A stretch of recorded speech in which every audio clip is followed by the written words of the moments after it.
primer libro de Samuel. Algunos dirán, bueno, ¿por qué en la Biblia hay primera y segunda de Samuel? ¿Por qué no es Samuel? ¿Por qué no es primera de Crónicas y ya está? ¿Por qué hay primera de Crónicas, segunda de Crónicas, primera de Reyes, segunda de Reyes?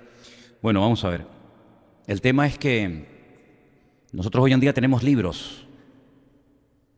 Y en este libro tenemos 66 libros, dicho sea de paso, pero en aquellos tiempos eran pergaminos, eran rollos, parecido a los que yo traje de Israel, que tenemos por allí. Entonces los rollos pesan mucho por su contenido, y entonces lo que hacía muchas veces es que ponían varios pergaminos, ¿vale? Porque hay momentos que hay que levantarlos en alto, y por eso un pergamino que contuviera todo el rollo de un libro extenso de la Biblia, pues prácticamente sería imposible levantarlo, ¿no? Por eso muchas veces incluso el libro de los Salmos no es un libro de los Salmos, son 5 libros, que todos se llaman Salmos, los Teilim, pero son 5 libros, porque son muy extensos, ¿se da cuenta?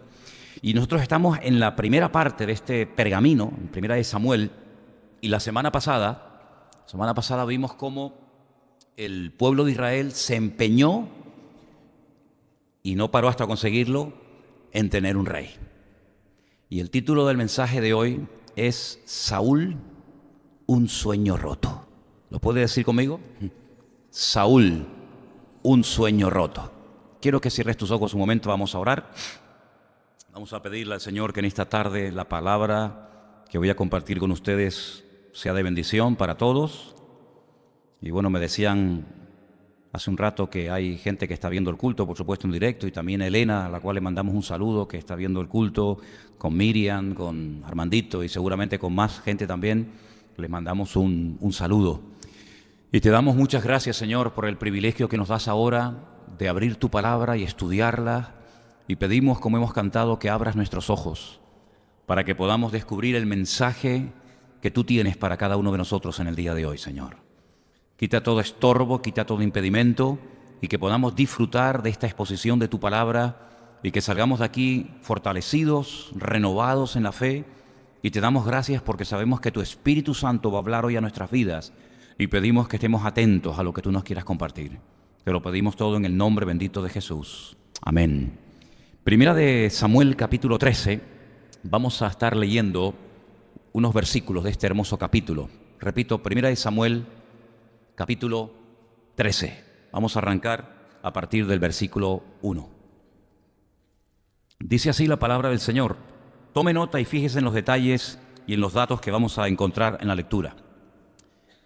Había reinado Saúl ya 1 año, y cuando hubo reinado 2 años sobre Israel, escogió luego a 3,000 hombres de Israel, de los cuales estaban con Saúl 2,000 en Micmas y en el monte de Betel, y 1,000 estaban con Jonatán en Gabaa de Benjamín, y envió al resto del pueblo cada uno a sus tiendas. Jonatán atacó a la guarnición de los filisteos que había en el collado, y lo oyeron los filisteos. E hizo Saúl tocar trompeta por todo el país, diciendo: oigan los hebreos. Y todo Israel oyó que se decía: Saúl ha atacado a la guarnición de los filisteos, y también que Israel se había hecho abominable a los filisteos. Y se juntó el pueblo en pos de Saúl en Gilgal. Entonces los filisteos se juntaron para pelear contra Israel 30,000 carros, 6,000 hombres de a caballo y pueblo numeroso como la arena que está a la orilla del mar, y subieron y acamparon en Micmas al oriente de Bet-Aven. Cuando los hombres de Israel vieron que estaban en estrecho, porque el pueblo estaba en aprieto, se escondieron en cuevas, en fosos, en peñascos, en rocas y en cisternas. Y algunos de los hebreos pasaron el Jordán a la tierra de Gad y de Galaad, pero Saúl permanecía aún en Gilgal, y todo el pueblo iba tras él temblando. Versículo 8. Él esperó 7 días conforme al plazo que Samuel le había dicho, pero Samuel no venía a Gilgal y el pueblo se le desertaba. Entonces dijo Saúl: traedme el holocausto y ofrendas de paz, y ofreció el holocausto.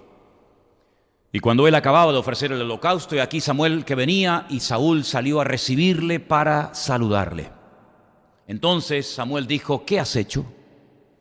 Saúl le respondió: porque vi que el pueblo se me desertaba y que tú no venías dentro del plazo señalado y que los filisteos estaban reunidos en Micmas, me dije, ahora descenderán los filisteos contra mí a Gilgal, y yo no he implorado el favor de Dios.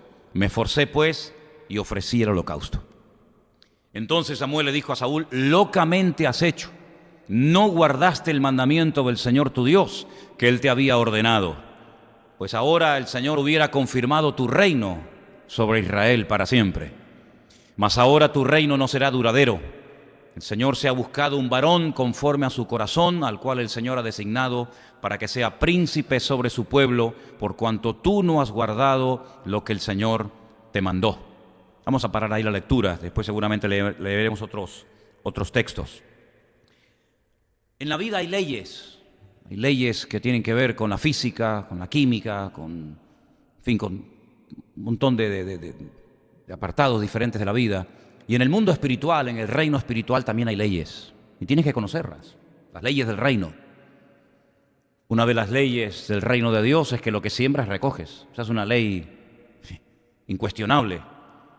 Otra ley del reino dice que lo que siembras es lo que cosechas, y cuanto más siembres, más vas a cosechar.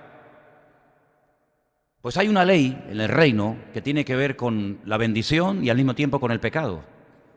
¿Qué viene detrás de una bendición? Otra bendición. Así que cuando tú estás siendo bendecido, prepárate porque vienen más bendiciones todavía a tu vida. Es una ley del reino, es algo incuestionable, de gloria en gloria, de victoria en victoria, de bendición en bendición y de triunfo en triunfo. No lo digo yo, lo dice la Biblia. Pero por otra parte, detrás de un pecado viene otro. Cuando abres la puerta a un pecado, aunque sea desde tu punto de vista pequeño o insignificante, vendrá otro mayor y otro y otro y otro, y al final te terminarás convirtiendo en un esclavo. Desde que hemos empezado a hablar de Primera de Samuel, ustedes han podido comprobar de que el pueblo no levanta cabeza, ni con Samuel, ni después con el rey. Porque el problema no estaba en Samuel, el problema estaba en el pueblo. Y el pueblo, utilizando la excusa de que los jueces, es decir, los dos hijos de Samuel, que vivían en Beersheba, en el sur de Israel, que había puesto su padre para que le ayudaran en las labores del ministerio, pues con la excusa de que estaban dando un mal ejemplo y eran un mal testimonio, y además Samuel había envejecido prematuramente, pues van y le presionan y casi le fuerzan a que sí o sí tiene que nombrar a un rey. Pero como vimos la semana pasada, el objetivo no era cumplir con esa parte del libro de Deuteronomio, que decía y dice claramente que algún día Dios pondría un rey en Israel, por supuesto. Era solamente cuestión de tiempo, era solamente cuestión de esperar y que Dios señalara y que Dios indicara quién era y quién no era. Pero ellos se adelantaron, ellos vinieron ya con una idea preconcebida y le dicen a Samuel, independientemente de los argumentos que les acabo de mencionar, dice, es que nosotros queremos ser como los demás. Esa era la razón principal. No es que quieran cumplir con la parte de la Biblia que dice que ustedes tienen que tener algún día un rey, etcétera, sino que queremos ser como los demás. Y cuando uno quiere ser como los demás, porque no tiene su identidad como creyente clara, ese deseo de querer ser como los demás, tarde o temprano te pasa una factura muy elevada. Saúl empezó aparentemente muy bien, no desde el punto de vista de Dios, sino desde el punto de vista del pueblo. Total, ya salimos con la nuestra. Es como el niño que se encapricha con algo y se lo das y ya se tranquiliza. Ya tenían su rey. Pero Saúl, con el paso del tiempo, fue revelando realmente lo que él era. Fíjate, yo estaba pensando y en esto, lo misericordioso, lo paciente que es el Señor, llegó a hartarse de Saúl para cansar a Dios. ¿Cómo tenía que ser este personaje? Porque yo les puedo cansar a ustedes me pueden cansar a mí, pero que Dios se canse y que llega al punto de decirle a Samuel, no ores más por él. ¿Habéis leído ese versículo? Pues Señor, si tú nos mandas a orar los unos por los otros, pues yo te digo que por este no ores más. No hay nada que hacer. Es un desobediente, es un rebelde. No ores más por él, porque si oras, no te voy a oír. Eso se lo decía el Señor a Samuel. Lo harto que tenía que estar el Señor de Saúl. Claro, uno siempre tiene la cosita de decir, ay, qué pena, Saúl. No, ni pena ni nada. Cuando Dios dice, lo he desechado, es porque sabía perfectamente que con Saúl no se podía trabajar. Claro, aparentemente un hombre tan imponente, su estatura, etcétera, pero no era un hombre que se podía trabajar con él, no era un hombre con el cual Dios podía verdaderamente contar, porque siempre fue un desobediente, antes, durante y después. Y Saúl se terminó convirtiendo en una pesadilla, porque lo que empieza mal, termina peor. Y se convirtió en una persona que lo único que trajo fue ruina, tristeza, una crisis económica a Israel sin precedentes, división, y hemos leído esta tarde que la gente, claro, iba a la guerra, los soldados iban con él, porque, dicho sea de paso, no les quedaba otro remedio, pero ¿cómo iban? Temblando. Qué diferente, ¿no? Cuando lleguemos y hablemos de David, ¿cómo iba la gente con David? ¿No te has dado cuenta? Yo pensaba estos días, las listas enormes de nombres que se titula Los Valientes de David, ¿conocéis, no? Entonces, bueno, ¿y por qué los llama la Biblia valientes? Bueno, lee lo que hicieron, cosas impresionantes. Dice que una vez uno iba por el campo y vio, en pleno invierno, había nevado mucho, y vio un león dentro de un foso. Bueno, pues si está el león dentro del foso, déjalo ahí. Déjalo ahí. No, él se metió dentro del foso y lo mató para demostrarle a su rey que era valiente. Y otro se paró un día y él solo peleó contra cientos de enemigos por un pequeño terreno lleno de lentejas. Y otro día David dice, ay, cómo me gustaría a mí beber de ese pozo de agua que está en Belén. ¿Quién me diera a mí un vasito de ese agua? Y se meten 3 de sus soldados en el cuartel de los filisteos que están armados hasta los dientes para traerle un vaso de agua. Sí, era gente que no le tenía miedo a nada ni a nadie. Pero busca en la Biblia la lista de los valientes de Saúl. No la vas a encontrar. No había ni uno había.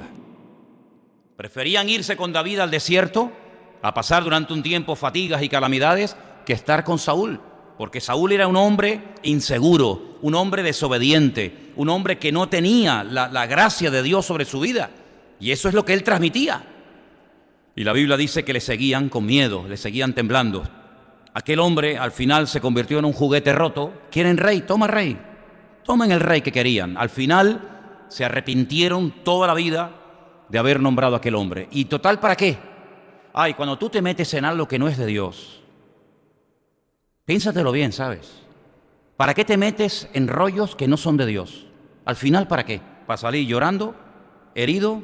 Tal vez puedes perder dinero, tiempo y hasta la vida. Fíjate lo que te digo, hasta la vida.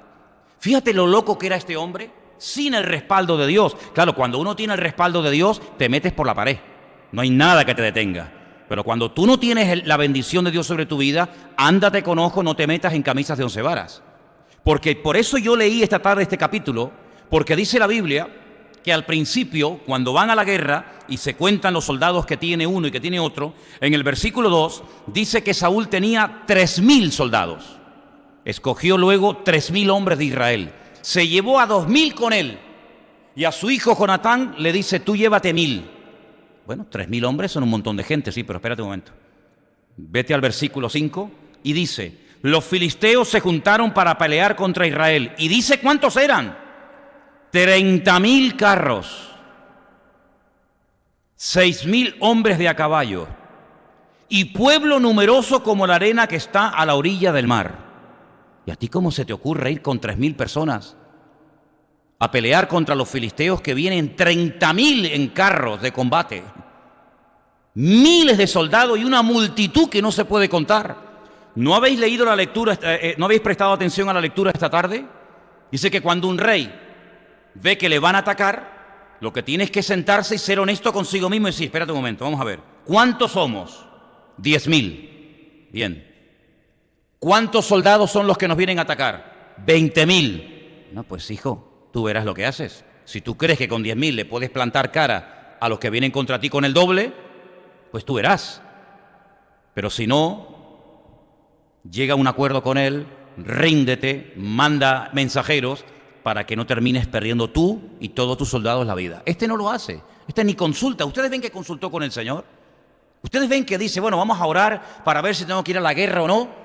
David cada vez que iba a la batalla siempre consultaba previamente con el Señor. Señor, ¿voy o me quedo? ¿Les ataco o me quedo en casa? Saúl nunca consultó con Dios. Y así le fue, y así terminó. Se lanza a la batalla con 3.000 soldados, vienen miles de soldados contra él, pero él no piensa en eso. Una desproporción tremenda. Aquí muestra que no tiene sabiduría, ni tiene la capacidad estratégica de organizar una batalla, porque es verdad que una vez 300 campesinos fueron a pelear contra una multitud de soldados, ¿se acuerdan cuando Gedeón? Pero el Señor le dijo que hiciera esa batalla. Y cuando el Señor te dice que hagas una batalla, aunque seas tú contra 1.000.000, no tengas miedo. Pero cuando tú te metes en negocios, cuando tú te metes en historias donde Dios no te ha dicho que te metas, ten mucho cuidado. Pero hay un problema peor todavía. No es que eran pocos en comparación con los muchos que le venían a atacar, sino que dice más adelante, mira por ejemplo lo que dice más adelante en el versículo 7. Algunos de los hebreos pasaron el Jordán a la tierra de Gad y de Galaad, pero Saúl permanecía aún en Gilgal y todo el pueblo iba atrás de él temblando. Si no solamente eran pocos, sino que encima tenían miedo. Porque si somos pocos, pero estamos unidos y somos valientes, pues bueno, el Señor nos podrá utilizar de alguna manera. Pero si somos pocos y encima estamos muertos de miedo, ¿pues qué futuro tenemos? Ninguno. Pero fíjate que más adelante, si seguimos leyendo, dice que cuando él estaba esperando a Samuel que viniera para presentar el sacrificio y orar por él, versículo 8, espera 7 días, porque Samuel le dijo, espérame 7 días, pero él veía que el pueblo se le iba, presenta el sacrificio, y más adelante, cuando Samuel dice, bueno, ¿cuántos han quedado en este tiempo de espera? La Biblia nos enseña que le quedaron 600 hombres, versículo 15. Levantándose Samuel, subió a Gilgal, a Gabaa y Benjamín, y Saúl contó la gente que se hallaba con él, 600 hombres. 2.400 soldados se mandaron a mudar. Si con 3.000 no podías, ahora con 600, menos todavía. Cada vez tiene menos gente, cada vez tiene menos soldados, porque él no les infunde valentía. Es una temeridad seguir a este personaje. Es un disparate ponerse bajo la cobertura espiritual de este tipo. Es un loco. Es una persona que va a llevar al país a la ruina. Como hay algunos hoy en día políticos por el mundo que están llevando a sus países a la ruina. No solamente ellos se van, sino que están llevando a miles a la ruina. Pero es que hay algo peor todavía. Fíjate lo que dice, por ejemplo, más adelante, en el versículo 19, no lo habíamos leído, pero presta atención. En toda la tierra de Israel no se hallaba herrero. No había ni un herrero en todo el país, porque los filisteos habían dicho para que los hebreos no hagan espadas o lanzas. Ay, amigo, interesante, ¿eh? Versículo 20. Por lo cual todos los de Israel que tenían que descender a los filisteos para poder afilar cada uno la reja de su arado, su asadón, su hacha o la hoz. Y el precio era de un pin, una locura, un disparate. Por las rejas de arado y por los asadones, y la tercera parte de un ciclo para afilar las hachas y componer las aguijadas. Así aconteció, escucha, que en el día de la batalla no se halló espada ni lanza en ninguno del pueblo que estaba con Saúl y Jonatán, excepto Saúl y Jonatán su hijo, que las tenían. Pocos, asustados, divididos y desarmados. Bueno, una de dos, o este hombre tiene una fe impresionante que le va a dar una lección al mundo de cómo se puede hacer una batalla solamente con el respaldo divino, o es un loco que no sabe dónde se ha metido. Lamentablemente es la segunda postura, la segunda opinión. Es una persona que no sabe dónde se está metiendo, es una persona que lo que va a traer es ruina. No te juntes con gente que no tiene la bendición de Dios. Escúchame bien lo que te digo, apúntame eso ahí. Hay gente que no tiene la bendición de Dios en su vida. Están llenos de deudas, de problemas, de enfermedades, de líos, de que si el marido, que si la mujer, que si me duele aquí. No te juntes con gente así, mija. Júntate con gente que te pueda bendecir.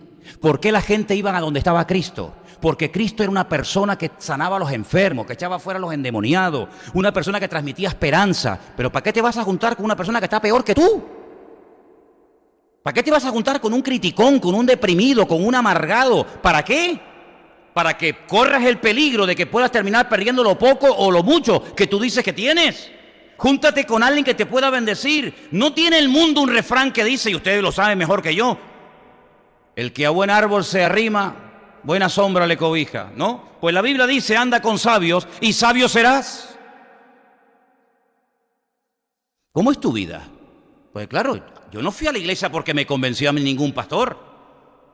Que a mí no me interesaba nada de ustedes, ni Biblia, ni pastores, ni nada. A mí lo que me llamó la atención es que yo vi gente que entraba destrozada y salía bendecida. Pero claro, si usted me dice que es cristiano y su vida es un desastre, ¿yo para qué quiero ser cristiano? Si usted está todo el día deprimido, amargado, con problemas, con follones, que la hija no sé qué, que el marido se le fue con otra, que me duele la espalda, que me duele no sé qué, digo, ¿y ese es tu Dios? ¿Eso es lo que te da a ti tu Dios? Pues quédate con tu Dios, hombre. Yo quiero ir de gloria en gloria y de victoria en victoria y de bendición en bendición. Y por eso me convertí a Cristo. Porque en Cristo esa es la vida que usted tiene que llevar. Y si no la estás llevando, tu vida, algo le está pasando, mijo.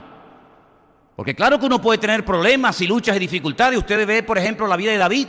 Usted ve, por ejemplo, la vida de Pablo. Usted ve la vida de Job y dice, madre mía, es que tenían problemas. Pero espérate, no es lo mismo, no es lo mismo cuando uno está pasando por pruebas permitidas y enviadas por el Señor que pruebas que tú te has buscado y te has metido por tu mala cabeza. No me vengan a mí con rollo. Hay gente que le va mal en la vida, pero no porque Dios los esté probando, sino por la mala cabeza que tienes, por la vida que estás llevando de desorden y de pecado delante del Señor. Y entonces dice la Biblia que cuando el Señor manda pruebas, en la prueba hay gozo. Las pruebas que me manda el Señor. Leí esta semana una ilustración muy interesante. Dos personas llevaban un cajón muy pesado. Uno iba cantando y sonriendo. El otro quejándose y diciendo todo tipo de barbaridades. Una persona se les acerca y le dice, caramba, los dos estáis llevando la misma carga, el mismo peso, pero veo que usted va cantando y sonriendo y usted va todo el rato quejándose y lamentándose. ¿Por qué? El que reía y cantaba dice, porque lo que hay dentro son monedas de oro y son mías. Y cuanto más pesa, más dinero tengo. Y al otro le dice, ¿y usted? Dice, yo soy el criado de este señor. Nada de lo que llevo es mío. Por eso me lamento y me quejo. ¿Te das cuenta? Cuando Dios te manda una prueba, hay gozo en la prueba. Tengo aquí una pequeña lista de cosas que usted puede aprender en la prueba o tener en cuenta. Primero, Dios te va a ayudar. Cuando estés pasando una prueba, si Dios te la mandó, no por tu mala cabeza, cuidado. Si Dios te mandó una prueba, Dios te va a ayudar, te va a dar la fuerza, te va a ayudar para que te goces, dice, tener por sumo gozo cuando os halléis en diversas pruebas, ¿sí o no? Lo dice Santiago, tener sumo gozo cuando os halléis en diversas pruebas. El texto original dice pruebas de diversos colores. ¿Y qué tiene que ver esto con las pruebas, con los colores? Porque tiene que ver con las capas de las ovejas y de las cabras que se mataban en el templo. No todas eran blancas, no todas eran negras. Había algunas que tenían 2 o 3 colores, eran salpicadas. Y Santiago dice, así como en el templo se pueden presentar animales de diferentes capas, las pruebas de la vida no siempre vienen igual. Pueden venir de un lado, pueden venir de otro, pero cuando Dios las manda, Dios te da la ayuda y te da el gozo para que tú digas, gloria a Dios, aunque Dios me mate, lo seguiré adorando. Como decía aquel hombre en la Biblia, ¿verdad? Este hombre se llamaba Job. La segunda cosa, cuando una prueba es de Dios, tú tienes paz. Yo te pregunto, ¿tú tienes paz? Porque la paz se contagia. ¿Tú sabías eso?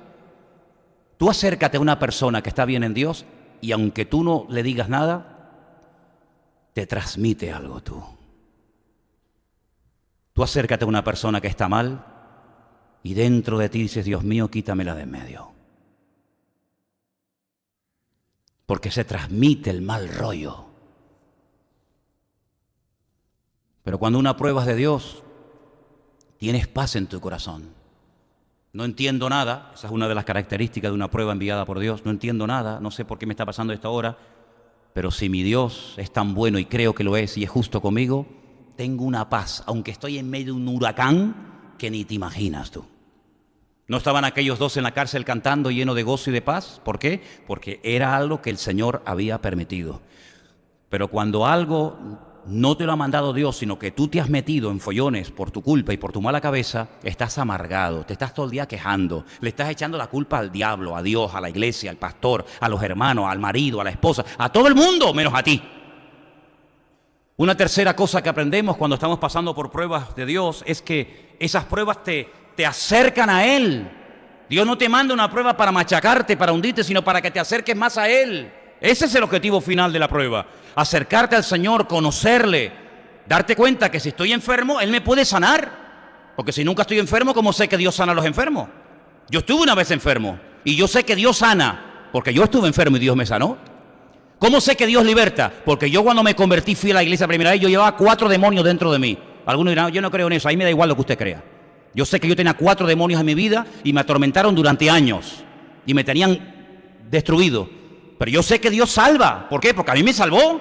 Y yo sé que Dios sana porque a mí me sanó. Y yo sé que Dios liberta porque los demonios se me fueron de mi vida y nunca más volvieron. Entonces cuando Dios te manda una prueba es para enseñarte algo, para que te acerques a Él. Te va a fortalecer. Cuarta lección que aprendemos de las pruebas, te va a fortalecer. Vas a estar en la prueba y después de la prueba fortalecido en el Señor. Vas a estar mejor que antes. Y finalmente te va a enseñar cosas importantes. Porque las cosas que se aprenden con lágrimas y sufriendo no se olvidan nunca en la vida. Nunca en la vida. Lo que te hace llorar, lo que te hace reír te olvida. Pero lo que te ha hecho sufrir y pasarlo mal, eso no se olvida nunca.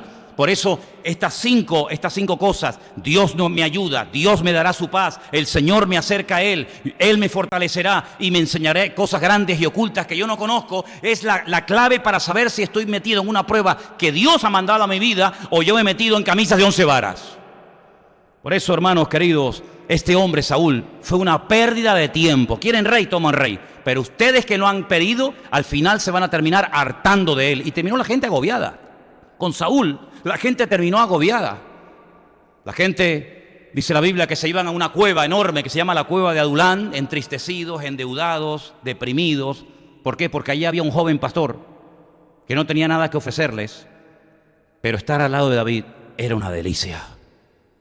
Se vivía y se estaba mucho mejor al lado de David en una cueva que en un palacio viviendo con el rey Saúl. ¿Qué te parece? ¿Sabes que su hijo Jonatán, llegó a decir que su padre era un problema nacional? Primera de Samuel 14:29. Dice así la palabra.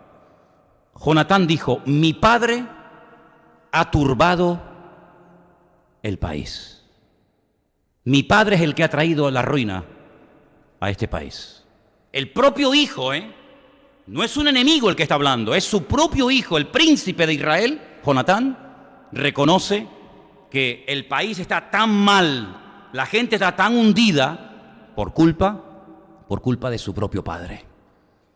Ahora, lo que me llama la atención es que el rey que el Señor iba a poner, que era David, el que tenía que haber sido el primero y no el segundo, no era perfecto, ¿verdad? David no era una persona perfecta. ¿Hay alguna persona perfecta esta tarde aquí entre nosotros? Pues no. Hay 2 versículos en la Biblia que nos dice lo que sí es perfecto. Escucha este versículo, Salmo 19:7. Escuche bien.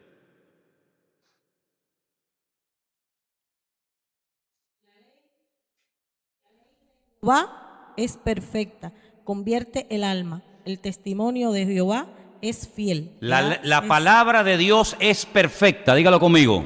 La palabra de Dios es perfecta, no le falta nada, no hay que quitarle ni hay que añadirle. Es perfecta. La Biblia es perfecta. La mires como la mires. Es un libro perfecto. Por eso es el único libro que lo puedes estar leyendo 50 años todos los días y no te cansa y no te aburre. Cómprate un libro. Cuando se salieron los libros estos del Harry Potter, ¿os acordáis?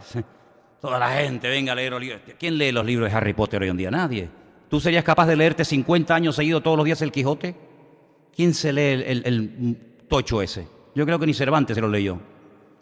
Todos los libros aburren, toda la literatura es cansina. Termina diciendo, yo ya lo leí, ya lo sé. El famoso libro Los Miserables. ¿Os acordáis? El Conde de Montecristo. Sí. Léetelo todos los días durante 50 años. ¿Quién se lee eso? La Biblia la puedes leer por la tarde, por la mañana, por la noche, todos los días de tu vida y siempre tiene algo nuevo. Estaba sacando cuentas el otro día. Yo salí de la escuela bíblica el 31 de mayo de 1981. ¿Cuántos años hace que estoy en el ministerio? 31 de mayo de 1981 me gradué. Estuve un año en la mili y quité ese año. ¿Cuánto he estado en el ministerio? 37 años predicando todas las semanas la palabra de Dios. ¿Y no te cansa? No, al contrario. Ahora es cuando recién estoy comenzando a descubrir cosas de la Biblia. Ahora es cuando estoy diciendo, madre mía, ahora estoy descubriendo esto y aquello. ¿Qué te parece? Claro, no voy a durar otros 37 años, yo creo, ¿no? Pero no aburre la Biblia, es perfecta. Y hay otra cosa que también es perfecta. Romanos 12:2. ¿Qué dice? Sonia, por favor. No os conforméis a este siglo, sino transformaos por medio de la renovación de vuestro entendimiento, para que comprobéis cuál sea la buena voluntad de Dios, agradable y perfecta. La voluntad de Dios es perfecta. ¿Cuántos lo creen? Pero David no era perfecto, pero era el hombre que Dios quería que fuera el rey de Israel. Tenía defectos, claro, por supuesto, pero Dios también iba a tratar con él, y a través de él Dios iba a tratar con el pueblo. Pero es que David, a pesar de que tenía problemas como todos los seres humanos tenemos, era un hombre moldeable, era un hombre que se podía usar, era un hombre que estaba dispuesto a ser tratado, cambiado, moldeado, etc. Pero es que Saúl era imposible. Le decías una cosa y hacía todo lo contrario, y luego se justificaba, nunca pedía perdón, nunca reconocía que había pecado, incluso proyectaba, le echaba la culpa a los demás, diciendo, no, yo no soy, es que el pueblo, es que yo no fui, es que fue fulanito. ¿Cómo se puede trabajar con un hombre así? Por eso el Señor lo descartó, lo desechó. ¿Pero cuándo lo descartó? A los 20 años de estar como rey. No, que va, fíjate. Mira lo que dice, por ejemplo, estamos en 1 de Samuel, ¿verdad? Seguimos en 1 de Samuel. En el año segundo de su reinado, ¿sí? En el año segundo de su reinado, ustedes pueden leer todo el capítulo 13 de 1 de Samuel, y la Biblia nos enseña que en el segundo año de su reinado, ya el Señor dijo, con este hombre no se puede trabajar. No hace falta mucho tiempo para descubrir una persona, ¿te das cuenta de eso? No hace falta mucho tiempo, y para Dios imagínate, ¿no? No hace falta mucho tiempo para darnos cuenta de que Saúl era un peligro como persona. Era una bomba de tiempo. Y al final, ¿sabes cómo terminó Saúl? Suicidándose. Se quitó la vida. A mí no me da ninguna pena que Saúl se haya quitado la vida. Tú te lo buscaste, allá tú. A mí lo que me da mucha pena es que gente inocente, como por ejemplo Jonatán, que era una buena persona, el día que mataron a su padre, también lo mataron a él. Pero días antes, si tú te das cuenta, había hecho un pacto con David, su íntimo amigo. Dice que salen al campo y Jonatán reconoce que él no va a ser el rey. Eso es un acto de humildad tremendo, ¿eh? Si mi padre es el rey, cuando él muera yo seré el siguiente rey. Pero él es honesto, él sabe que él no va a ser el rey de Israel, porque el que Dios ha escogido es a su íntimo amigo David. ¿Y qué es lo que hacen sus íntimos amigos en el campo? Pues dice la Biblia que Jonatán se quita su escudo, se quita su espada, se quita sus ropas reales de príncipe de Israel y se las da a su amigo David. Y David se quita sus ropas de pastor y viste Jonatán como un pastor y viste a David como un príncipe. Y dice que hicieron un pacto. Dice que cortaron, sí, se cortaron y se unieron las sangres y se prometieron fidelidad hasta la muerte.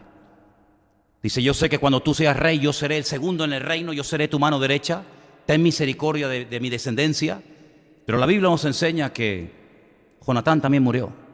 Y a David le dolió muchísimo en el alma, en el corazón, cuando su amigo Jonatán muere. Y comienza a pegar gritos y a decir, Jonatán, Jonatán, amigo mío, que tu amor me fue más dulce que el de las mismas mujeres, ¿verdad? Y es una tragedia, ¿no? Pero David era un hombre de palabra. David había hecho un pacto con este amigo de él, al cual amaba. Y dice la Biblia que años más tarde, cuando él ya es rey de Israel, y él dice, oye, ¿hay algún superviviente? ¿Queda alguien con vida de la casa de Saúl o todos han muerto? Y le dicen, no, hay un tal Mefiboset que vive en Lo-Dabar. Lo en hebreo es no, Dabar es palabra. Un lugar donde no hay palabra, donde no hay futuro, donde no hay esperanza, vive en Lo-Dabar. Y dice, llámenlo. Y cuando viene, no puede caminar porque dice que está lisiado de los pies porque cuando era niño cayó. Qué triste es cuando uno cae y después no sabe levantarse, ¿verdad? Porque hay algunos que se han caído y gloria a Dios se han levantado. pero hay otros que se han caído y todavía no han aprendido a levantarse. Pues en la vida la grandeza no está en la caída, sino cómo uno se levanta, ¿verdad? En el nombre del Señor. Y seguramente Mefibosé venía asustado, muerto de miedo, porque pensaba que David pues iba a matarlo a él. Pero dice la Biblia que le dice: siéntate a la mesa y todos los días de tu vida comerás conmigo en la mesa, comerás como un rey. Yo cuidaré de ti y todas las tierras que eran de tu padre yo te las devolveré. Y le da un futuro y le da una esperanza. ¿Te das cuenta? ¿Te das cuenta? Anda con sabios y sabio será, dice Proverbios en la Biblia. Es decir, con Saúl, ¿qué había? Muerte, crisis, pobreza, miseria, un desastre. Sin embargo, con David había presente y había futuro. Y hoy en día es exactamente igual. Claro, los nombres han cambiado, los lugares han cambiado, pero dime, ¿cómo te va a ti la vida? Dime, ¿qué tienes hoy a ti que sea atractivo para nosotros? Dime, si tuvieras la oportunidad de subir aquí arriba y decir, bueno, yo tengo en mi vida esto y aquello, y es lo mejor que he encontrado. ¿Saben, hermanos? La cruda realidad es que la gente está tan vacía, pero tan vacía, que no tienen nada que ofrecer. Yo oigo las conversaciones de los que se juntan aquí en el bar. Tuvieron que volver a abrir este bar de aquí al lado el domingo, porque los hombres no sabían lo que hacer un domingo a la tarde. ¡Qué tristeza no saber qué hacer! Tener que disfrazarme y hacer el idiota, y tener que estar toda la santa noche sin dormir y llegar borracho vomitando por las calles para decir que me he divertido. Pero tengo que llegar a eso para poder decir, me va de miedo la vida. ¿Pero qué de miedo te va la vida? No tienes trabajo, no tienes ropa, no tienes nada, estás totalmente hundido. Sin embargo, cuando uno viene al Señor Jesucristo, el Señor te transforma. Lo primero que te cambia es tu lamento en baile, dice la Biblia. Eso es lo que dice la Biblia. El Señor te libera de complejos, de ataduras, de miedos, de preocupaciones. Vives en paz, duermes en paz, compartes la paz del Señor. El bien y la misericordia te seguirán todos los días de tu vida, dice la Biblia. Todo te sienta bien. Hay que yo garbanzo no, porque me sientan mal. Lechuga no. Cuando estás en Cristo todo te sienta bien, todo te gusta. ¿Sí o no? Todo te gusta. La noche me encanta, el día me encanta, el frío una pasada, el verano mejor todavía. Al monte, a la playa, con bicho, sin bicho. Te gozas de la vida. No tienes que tener 50 cosas para sentirte a gusto, sino que, como me ha pasado a mí, durmiendo en un coche con un polvorón, muchas veces viajando por la península, con un polvorón y sin un duro en el bolsillo, durmiendo en el coche con la nieve fuera de mi coche, el más feliz del mundo, porque estaba sirviendo al Señor. Pero sin embargo ves a gente que tiene y no tienen nada. Son tan pobres que lo único que tienen son cosas y dinero. Sin embargo, el creyente, el que ha nacido de nuevo, su vida es una aventura. No hay 2 días iguales, no hay aburrimiento. Yo no entiendo cómo hay gente que se aburre. Claro, por eso pecan tanto, porque como están aburridos tienen tiempo para pecar. Yo es que no tengo tiempo para pecar. No tengo tiempo para pecar. David, cuando tuvo tiempo para pecar, mira cómo pecó. Pero cuando tú estás ocupado en las cosas del Señor, cuando estás llevando un estudio de la palabra sistemático en tu vida, cuando estás metido en las cosas del Señor, caerán a tu lado 1000, 10.000 a tu diestra, pero tú tienes una bendición del Señor permanentemente, de noche y de día. Qué tremendo cuando fui el año pasado a Galicia de vacaciones y me fui por un mercadillo donde había, un montón de hermanos que estaban allí buscándose la vida, vendiendo sus cosas, y me acercaba a un puesto y le preguntaba, ¿qué hermano, cómo estás? Y me decía, aquí tirando, no sé lo que significa. Me iba a otro puesto, ¿qué hermano, cómo estás? Fatal, está la cosa chuchada, está la cosa muy mal. Bueno, me iba a otro puesto, ¿qué tal, cómo está? Tengo la artrosis, y tengo además un lumbago, una ciática. Bueno, me iba a otro puesto y yo digo, pero estos son los cristianos. Estos son los hijos del Rey de Reyes y Señor de los Señores. Claro, después por la tarde yo fui al culto a predicarles a esos.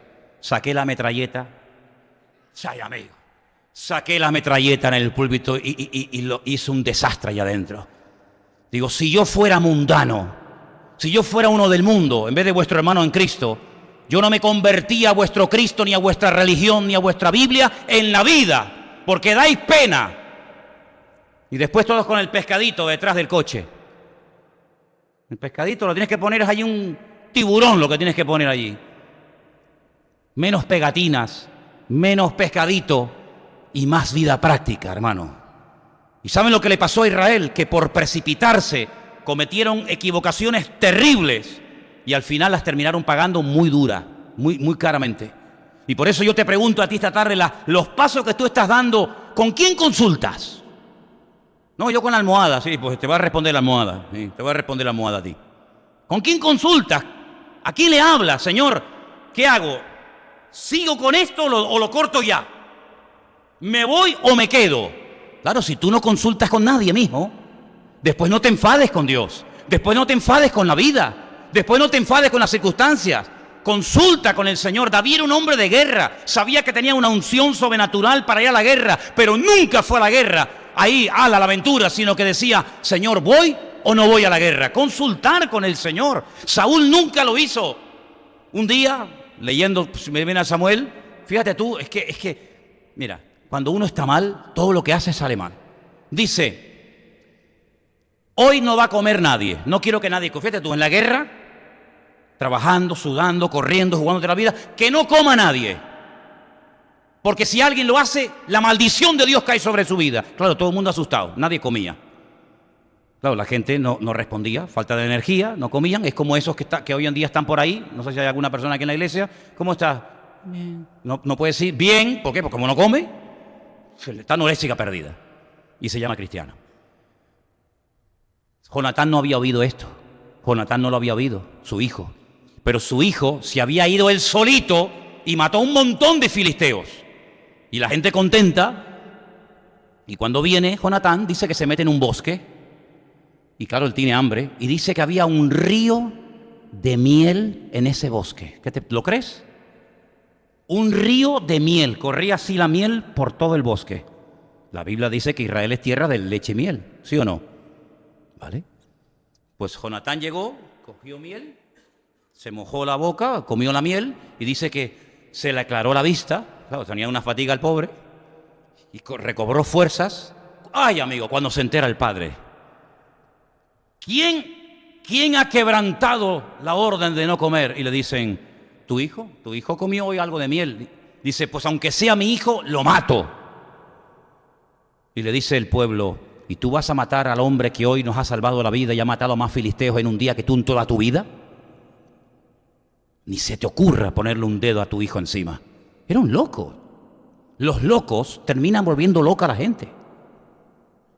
¿Cómo está la gente en países donde hay un loco? Loco perdida. Están locos perdidos la gente.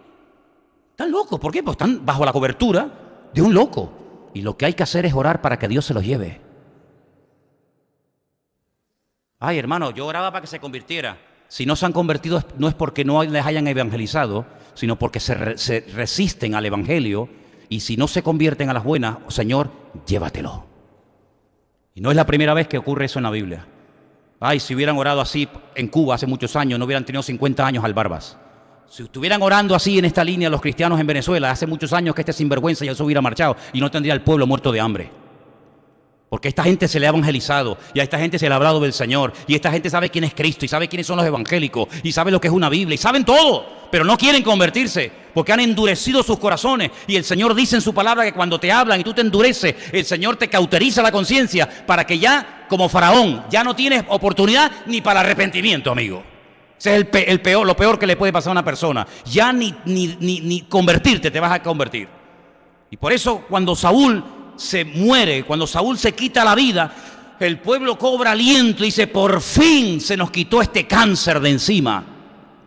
Y se acabó y empezó el pueblo una era, una etapa nueva de frescura, de alegría. Mira lo primero que hace David, trae el arca.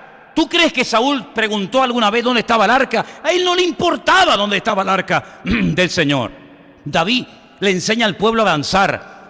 Comienza a fabricar un montón de instrumentos musicales que no existían, pero oraba, Dios le daba sabiduría e inventó un montón de instrumentos musicales de cuerda, de viento, de percusión, que hasta el día de hoy se usan en Israel. La famosa arpa de David, por ejemplo. Un hombre que trajo alegría, trajo un renuevo. Y eso es lo que tenemos que buscar en el Señor. Yo he ido a muchas reuniones de pastores. Y claro, yo cuando llegaba a muchas de esas reuniones, yo oía hablar a los pastores y yo decía, pues me habré equivocado yo de profesión o de reunión. Porque empezaban, no, tenemos muchos problemas, muchas dificultades, que no sé qué, que la dureza, que las pruebas, que esto, que aquello y el otro. No, y yo decía, pues yo estoy disfrutando de la vida. Porque poder servir al Señor, claro que hay luchas y dificultades, pero es que en esas luchas y dificultades yo veo la mano de Dios. Si no son pruebas que vienen para hundirte y para amargarte. Si tú eres un cristiano, dice la Biblia que el gozo del Señor es tu fortaleza, ¿sí o no? ¿Tenemos un mensaje que darle al mundo, sí o no? Pues hermanos, pues el mejor mensaje que podemos dar es con tu vida y con tu testimonio. Porque mira, una de las cosas importantes de un creyente es que no depende de nada, ni de nadie. ¿Sabe lo bonito que es decir, yo me levanto por la mañana y no dependo de nada, ni de nadie, para funcionar, sino que soy libre? Claro, eso no significa de que después de la siesta te quieras echar el cortadito, ¿no? Ya eso es una costumbre que uno ya tiene como forma parte de la esencia de uno, ¿no? Pero si no hay cortadito no pasa nada, no pasa nada. Y puedes dormir en una cama con una almohada así, en el suelo, de pie, en un coche. ¿Por qué? Porque si el Señor está conmigo, yo cuando oro, yo siempre oro, todas las noches. No eso de 4 esquinitas, no, esa no, ya no lo hago esa. En paz me acostaré y asimismo dormiré, porque solo tú, Señor, me haces vivir confiado. Y le digo al Señor, Señor, que cada hora que duerma valga por 2. Me levanto como una lechuga, fresco. ¿Qué tal has dormido? Yo de maravilla. No tengo problemas de insomnio ni de esas vainas, nada. Ahora tú imagínate que yo como cristiano, manías persecutorias, complejos, pastillas para comer, pastillas para no comer, pastillas para levantarme, pastillas para acostarme, pastillas para los nervios, pastillas para no tanto nervio, pastillas para... Dice, bueno, pero una pregunta, ¿tu Dios dónde está, mijo? ¿Dónde está tu Dios? Pues quiero decirles algo, que muchos cristianos viven así. Muchos cristianos viven así. Pero en Cristo una de las cosas más hermosas que hay es que usted puede ser libre, completamente libre. Y Saúl nunca fue un hombre libre. Saúl era un hombre que tenía un serio problema. Cuidado con esto que le voy a decir ahora. Era un acomplejado y era un celoso. Ay, mi madre. Cuando usted junta a un acomplejado con un celoso en una misma persona, eso es la Tercera Guerra Mundial. Era un acomplejado porque un día David se fue a la guerra, mató a un gigante, que tuvo el favor que hizo a nivel nacional David. Saúl muerto de miedo, pero David va y lo mata. Y las chicas, claro, tú sabes, la chica David, guapetón, rubio, hermoso, acaba de matar a un gigante, trae un cabezón así en la mano. Las chicas con David se volvieron locas. Y dijeron, Saúl hirió a 1000, pero David a los 10.000. Como echándole piropos, ¿no? A David, ¿no? Y entonces el otro, Saúl, se puso celoso. Y le dice, nada más falta que le den el reino. Es decir, tú ni vas a la guerra porque eres un cobarde y encima este muchacho se juega la vida, te salva la vida, le corta la cabeza al enemigo y encima te enfadas con él y lo critica. ¿Qué comenzó a hacer Saúl a partir de ese día?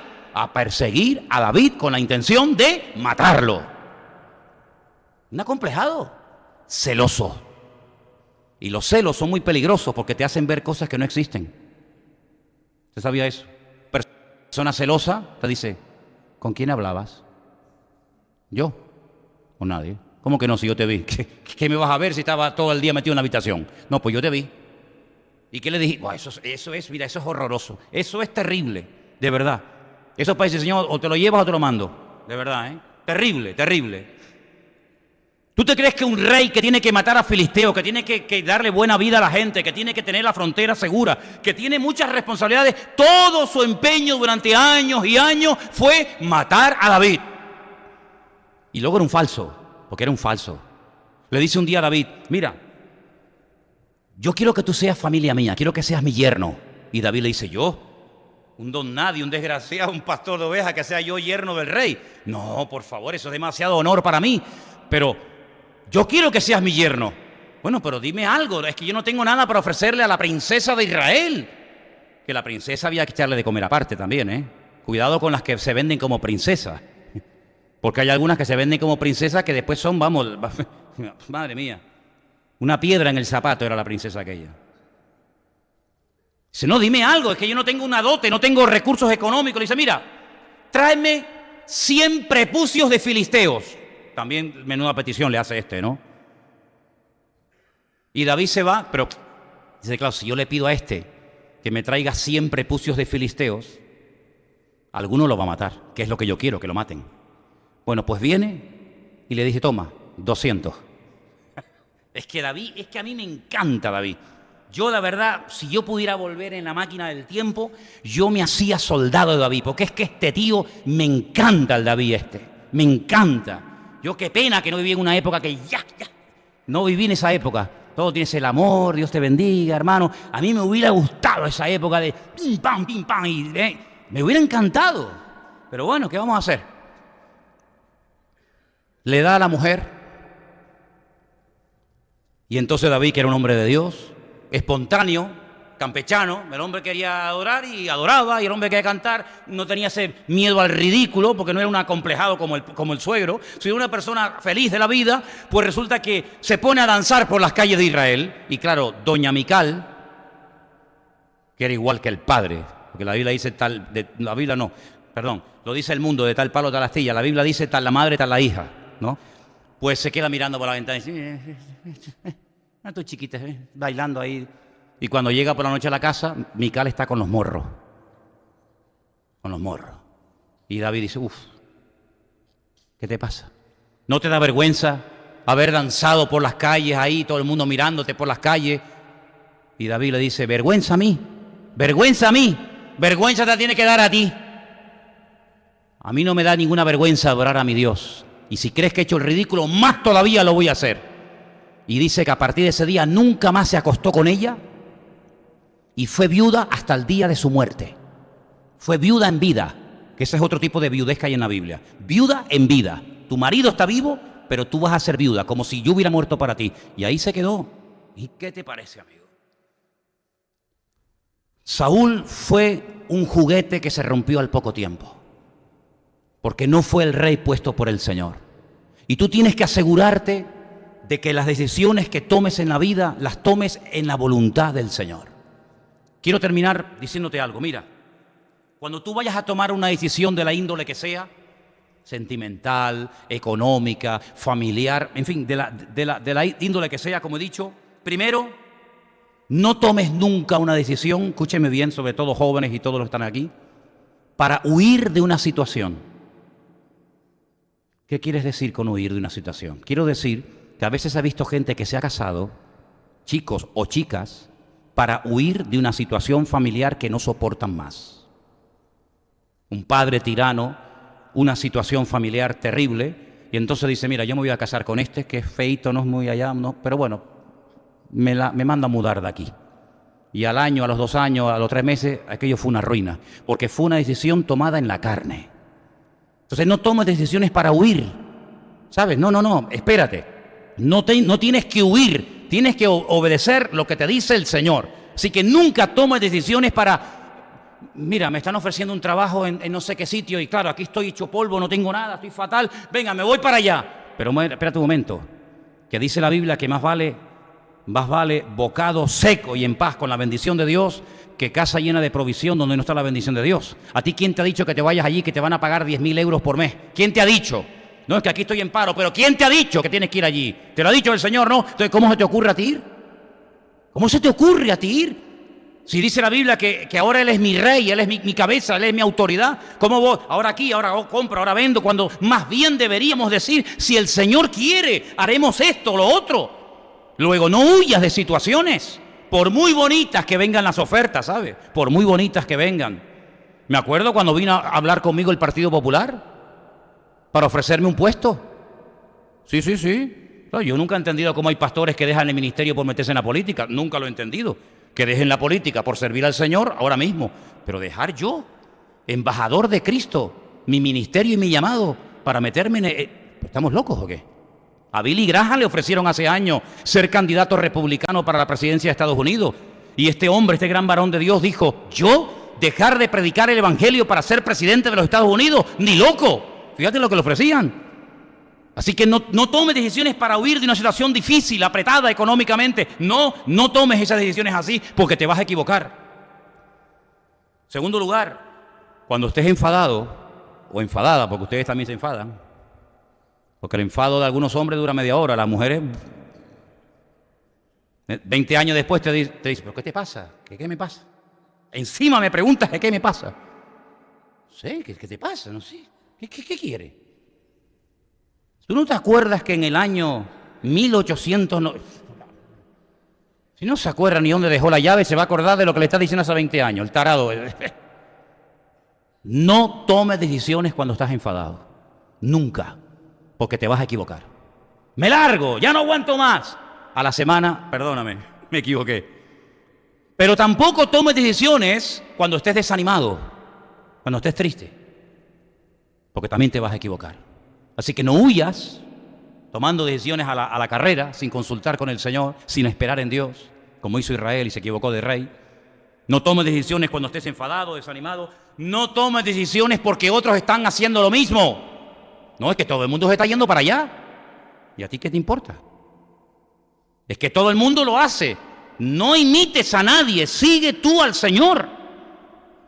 ¿Se acuerdan ustedes cuando yo les comenté el detalle en la vida de Isaac? El hijo del patriarca Abraham. Hay un momento en el que él como ganadero, no hay pasto, no hay nada, no hay futuro para su rebaño, se le van a morir. Y entonces él dice, bueno, yo voy a hacer lo que hizo mi padre. Mi padre, que era un gran hombre de Dios, se fue a Egipto, porque yo no sé cómo es, pero en Egipto siempre hay agua, tú. En Egipto siempre hay trabajo. En Egipto siempre hay de todo. La tierra de Canaán, sequía, miseria, guerra, los amorreos, los filisteos, pero en Egipto siempre hay de todo. Y mi padre se fue allí. Y el Señor le dice a Isaac, tú no te muevas de aquí. Tú quédate aquí. ¿Dónde vivía en aquel tiempo Isaac? En Beersheba. Lo dije el domingo pasado. ¿Qué significa Beersheba? Beer significa pozo. Sheba es el 7. La ciudad de los 7 pozos. Esos pozos que había abierto su padre, que le proporcionaban agua para el ganado, o se habían secado, o los filisteos le tiraban tierra y piedras para cerrárselos. Qué malos, ¿eh? Qué malos los filisteos, ¿eh? De verdad que son malos los filisteos, ¿eh? Se iba a otra ciudad, se iba un poquito más allá, abría un pozo, encontraba agua en el desierto, fíjate lo que te digo, y venían los filisteos y le volvían a cerrar el pozo. Y se iban para allá y le volvían a cerrar el pozo hasta que al final, ustedes saben, que llegó a un lugar llamado Rehobot, que es un lugar, lugar amplio, una ciudad moderna que existe hoy en día a las afueras de Tel Aviv, una ciudad muy bonita, y allí se estableció. Pero el Señor le dice, tú no vayas a Egipto, tú no tienes agua aquí, pero tú quédate aquí. Y le dice, siembra donde estás. Claro, los que no conocen aquello dicen, bueno, será una tierra fértil. ¿Qué tierra fértil? Si Beerseba es un desierto, 50 grados a la sombra, allí no hay agua, allí no hay nada. Allí si echas una semilla se te quema. Pero el Señor me dijo que siembre en el desierto. Y dice que ese año sembró, en obediencia al Señor, fuera de toda probabilidad de éxito, cosechó a 100 por 1 y los filisteos vinieron y reconocieran que el Señor estaba con él, hicieron un pacto con él y le pidieron perdón. ¿Qué te parece? Entonces no hagas lo que los demás hacen. No es que todos están yendo ahora a Bilbao, porque en Bilbao dicen que hay mucho trabajo. ¿Y a ti te ha dicho el Señor que te vayas a Bilbao? No, es que ahora se está yendo la gente a Panamá, a Perú, a China, a Hong Kong. Tú te tienes que ir donde el Señor te diga. Y si no te dice nada, estate quietito, porque la puedes echar a perder. ¿Me siguen? Y finalmente, no tomes decisiones fuera de la voluntad de Dios. Claro, ahora tú dices, ¿y cómo sé yo cuál es la voluntad de Dios? Te voy a poner un ejemplo. Cuando yo me convertí, una de las cosas que se predicaba mucho en aquellos tiempos era que los cristianos tenemos que descubrir la voluntad de Dios para nuestra vida. Y entonces yo continuamente preguntaba, pero bueno, ¿y cómo puedo yo saber la voluntad de Dios? Y me decían, orando. Y yo, como era muy quisquilloso, le decía, vamos a ver, en un partido de fútbol, yo veo que en un equipo hay gente que sale y se santigua y oran. Y el otro equipo, hay algunos que también se santiguan y oran. ¿A quién le da la victoria al Señor si los dos han orado? Claro, fíjate los ejemplos que yo le ponía a los pastores en aquel tiempo. Una vez me dijo un pastor, Manolo, me tienes ya podrido. Me tienes ya harto con tus preguntas. Digo, bueno, es que yo, hasta que no me den una respuesta, yo no paro. Y entonces, andando el tiempo, llega un pastor y me dice, tengo un regalo para ti. Digo, ¿cuál es? Dice, toma, léete este libro. Yo desde que me convertí leía libros y libros y libros, pero ese en especial se llamaba Si un día lo pueden conseguir, es un libro muy antiguo, cristiano. Si pueden conseguir ese libro, cómprenlo. Si vas a la casa de un hermano y lo ves, quítaselo y después le dices que se lo cogiste de prestado. Se llama 3 señales seguras. Es portada azul. 3 señales seguras. Se basa en lo siguiente. Dice que en una parte de Italia había un puerto que era muy peligroso entrar con el barco. No hay problema. Y resulta de que los barcos encallaban porque no sabían entrar bien al puerto y tocaba y rompía el casco y se hundían. A alguien se le ocurrió poner en la punta del muelle 3 farolas, así, en línea. Y los del puerto le decían a los que querían atracar en ese puerto que cuando fueran a atracar, si veían 3 farolas no alineadas, que ni se les ocurriera entrar con el barco porque se la iban a pegar. ¿Me explico? ¿Qué tenían que hacer? Ver las 3 luces como si fuera una sola, así, alineadas. Si usted las ve así, 1, 2 y 3, o 1, 2 y 3, no entres porque te la vas a pegar. Tienes que ver las 3 luces así en línea, como si fueran una. Y basándose en eso, que era verdad, el autor de este libro dice, hay 3 cosas en la vida de todo creyente que tienen que estar siempre alineadas para que usted pueda decir, yo estoy en la voluntad de Dios. ¿Y no vale con 2? No, 3. ¿Cuántos quieren saber esas 3 cosas cuáles son? Vengan el domingo que viene y se las digo. ¿Qué hacemos? Venga, dígame otra. No. Vale, vamos, ya vamos. Los veo animados. Decía que la primera señal, la primera prueba de que estás en la voluntad de Dios es ¿qué dice sobre lo que quieres hacer la Biblia? Porque claro, tú puedes sentir, yo tengo que matar a aquel. Y el Señor dice, no matarás. Entonces no puede ser. O yo tengo, ¿qué dice la Biblia? ¿Lo prohíbe? ¿Lo permite? ¿Es correcto? ¿No es incorrecto? Primeramente hay que ir a la palabra, al manual. No toques ese botón. Y vas y lo tocas. Bien, la Biblia no dice nada en contra de esto. ¿Qué más? Segundo, la paz en tu corazón. ¿A qué me refiero cuando digo paz en el corazón? ¿Cómo te sientes? Porque puede ser que tú digas, oye, lo que yo estoy haciendo o quiero hacer, Dios no me lo prohíbe, pero yo no me siento a gusto, Es como cuando Pablo dice, yo quise ir a predicar a un sitio, pero no tuve paz en mi espíritu. Sentía que no era el momento para ir a predicar aquí, sino era el momento para ir a predicar allá. Entonces, bueno, no está mal el hacer esto, porque la Biblia nos dice, eso no se puede hacer, pero yo no me siento a gusto, ¿sabes? No me siento cómodo. Bueno, entonces tranquila, si no tienes paz, aunque la Biblia no te lo prohíbe, no hagas nada. Y la tercera cosa es muy importante, las circunstancias. Te voy a poner un ejemplo. Imagínate, ¿se acuerdan cuando yo les decía que en la iglesia en la que yo me convertí había un amigo mío, un joven, que estaba loco por una chica de la iglesia, pero que la chica no le hacía ni caso? ¿Es bíblico que un hombre o una mujer se enamore uno de otro? Es bíblico, es correcto, es ley de vida, ¿no? Me llega una vez una hermana y dice, hermano, tenemos que hablar, tengo un problema con mi hijo. Digo, ¿qué pasó ahora? Dice, que se enamoró de una chica. Digo, oh, gloria a Dios, hermana. Dice, pero ¿cómo dice? Bueno, yo pensaba que me iba a decir que se había enamorado de un chico. Bueno, si su hijo se enamoró de una chica, pues bueno, empezamos bien. Ahora vamos a ver de quién se trata, ¿vale? Es decir, usted está enamorado, le gusta, perfecto. La Biblia no prohíbe, ¿no? Bien, perfecto. ¿Usted cómo se siente? No, yo bien, a mí todo bien. Pero una pregunta, ¿y las circunstancias se han dado? No, la verdad es que no me hace ni caso. Entonces, mijo, ¿qué hacemos? Entonces mi amigo, que decía, Manolo, yo tengo paz en mi corazón, a mí me gusta más, iba a decir María, no sé cómo se llama la chica, para que nadie se sienta aludida, ¿no? A mí me gusta aquella chica, en la Biblia no me dice que sea pecado, pero es que no se dan las circunstancias. ¿Saben lo que hizo? Se fue, le dijo, hermana, el Señor te dice que te tienes que casar conmigo. Y esta, que era más espiritual que como de aquí a Lima, le dice, pues a mí el Señor no me ha dicho nada, si no estés espiritualizando. Si no se da la situación, la circunstancia, espera.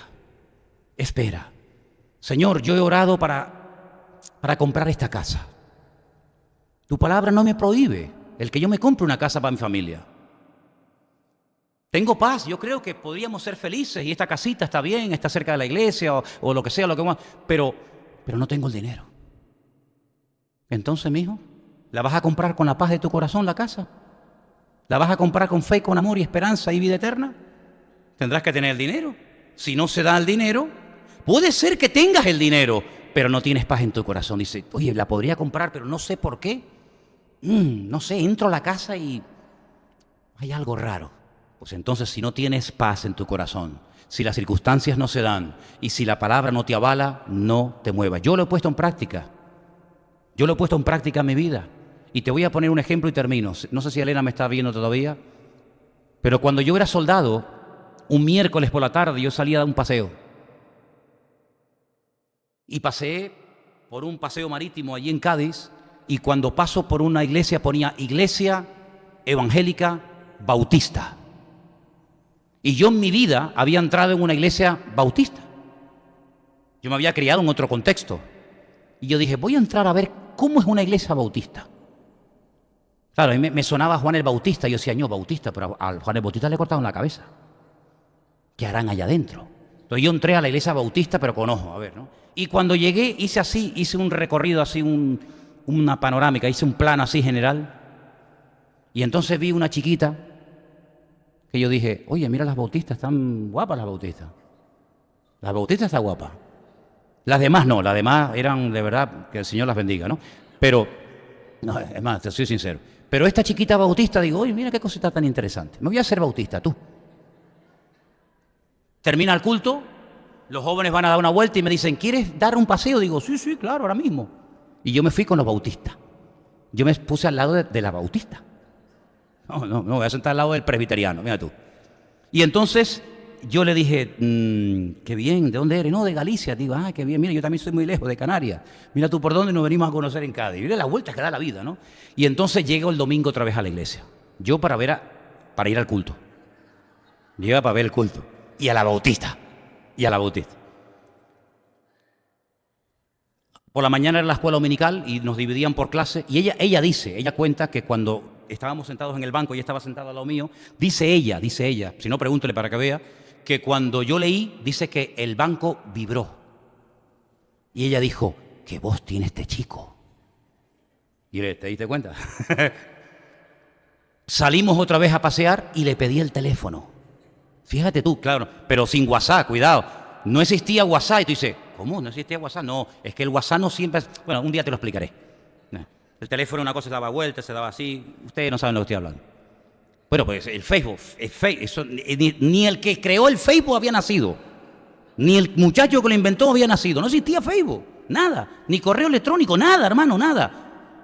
Teléfono y carta. Y claro, en el cuartel metían el teléfono en una caja blindada de hierro y solamente podías descolgar para coger las llamadas, pero yo sé llamar por un teléfono sin necesidad de marcar los números. Y bueno, el Ministerio de Defensa lo arruiné en llamadas que hice, ¿no? Y entonces la vi un miércoles y la vi un domingo. Pero este libro, que ahora entiendo por qué el pastor me lo regaló, empecé a ver que en la Biblia no me decía nada en contra de esto. Tenía una paz en mi corazón alucinante. Pero las circunstancias no se daban. Ella vivía en Galicia, yo estaba en Cádiz, me iba para Canarias. Y entonces oramos al Señor, pusimos una serie de pruebas y le pedí que se casara conmigo. Jamás en mi vida le puse un dedo encima a Elena en los 7 meses que estuvimos por carta y por teléfono. Dejó su casa, su iglesia, su familia, su tierra, absolutamente todo, para venirse a Tenerife a casar con uno que no conocía de nada, que dice que era pastor, hasta el día de hoy. Creo que este año hemos hecho 35 años. ¿Siempre he acertado? No, que va, he metido muchas veces la pata, en muchos aspectos. Pero ¿sabes qué? Si tú quieres hacer la voluntad de Dios, no te precipites. Espera en el Señor, porque mira por precipitarse cómo terminó Saúl, quitándose la vida. ¿Cómo terminó el pobrecito Jonatán y sus hermanos? Quitándose la vida. El país arruinado, en crisis. ¿Por qué nos cuesta tanto a los cristianos esperar en el Señor, hermanos? ¿Por qué? Es que no nos fiamos de Dios.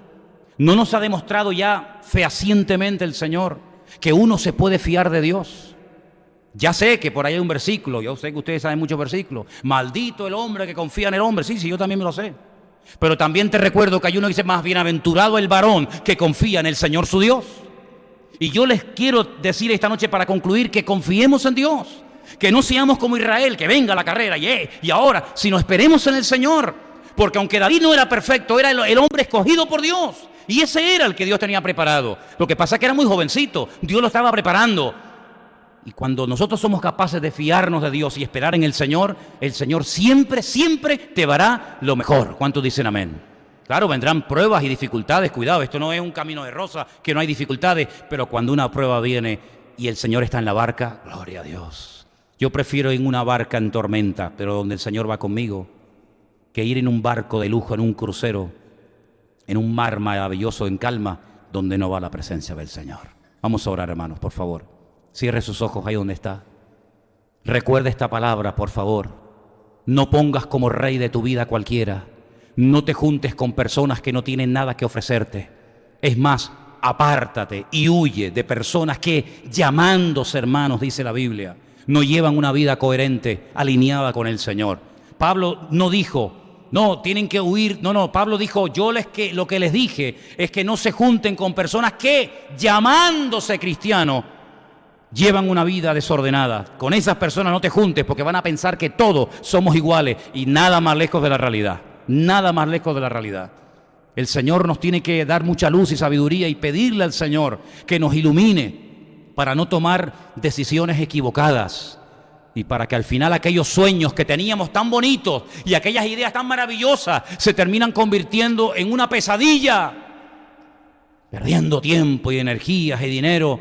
Al final para nada, para volver otra vez a empezar de cero. Otra herida más, otra cicatriz más. ¿Qué necesidad tenemos de eso, hermano? Bueno, si aprendiéramos a base de palos, pues bueno, gloria a Dios, pero es que a veces ni así aprendemos. Entonces vayamos a los principios de la Escritura, vayamos a la palabra, y en la palabra vamos a encontrar siempre la línea que tenemos que seguir en esta vida. Cierra tus ojos ahí donde estás. Si tienes que tomar una decisión importante, si estás en una encrucijada y no sabes qué hacer, no sabes qué camino elegir, pídele esta noche al Señor, Señor, ayúdame. Estoy cansado de sufrir, estoy cansado de equivocarme. Mira a Saúl cómo terminó, quitándose la vida. ¿Cuántos terminan quitándose la vida? ¿Por qué? Porque están hartos. Mi padre me abandonó, mi madre me abandonó, el novio, la novia, el trabajo, hasta el perro se me murió, caramba. ¿Esa es la vida que tú quieres llevar? Por favor, Dios quiere que tú sonrías y que seas feliz y que ayudes a otros y que tengas paz en el corazón y no seas un amargado. ¿Por qué no tengo que emborracharme en carnavales? ¿Por qué? Porque no me hace falta. ¿Y por qué no me drogo? Porque no tengo dinero. Si quiero me lo puedo hacer, pero no me interesa. Porque he probado mucha basura y ninguna me ha llenado. Solamente me ha llamado el poder de Dios. Estoy solo, podía esta semana. ¡Hala, el desmadre! No, para nada. Porque con Cristo lo tengo todo. Sin Cristo no tengo nada. Tómate en serio tu relación con el Señor, hombre. Tómate en serio. Si no te vas a tomar en serio tu relación con el Señor, no vengas más. ¿Para qué vienes? ¿Para qué vienes? ¿Para perder el tiempo? Tómate en serio tu relación con el Señor. Como dice el Señor, pon tu mano en el arado y pon en una balanza. A ver, ¿qué tengo? Esto y esto. A ver.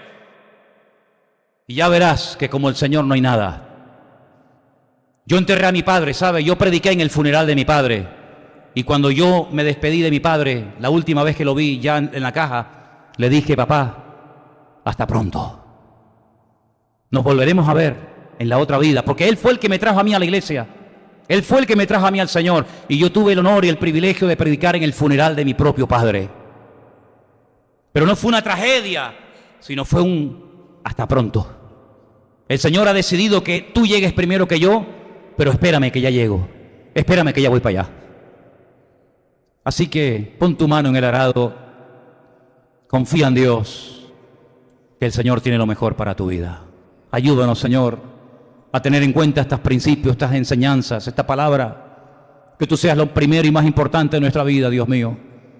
No queremos tomar decisiones precipitadas en la carne, fuera de la voluntad de Dios, del tiempo de Dios. Ayúdanos a confiar y a esperar en ti, Señor. Recibe toda la gloria, toda la honra, mi Dios, en el nombre de tu amado Hijo Jesús. Amén. Amén. Nos ponemos de pie, hermanos, en esta noche.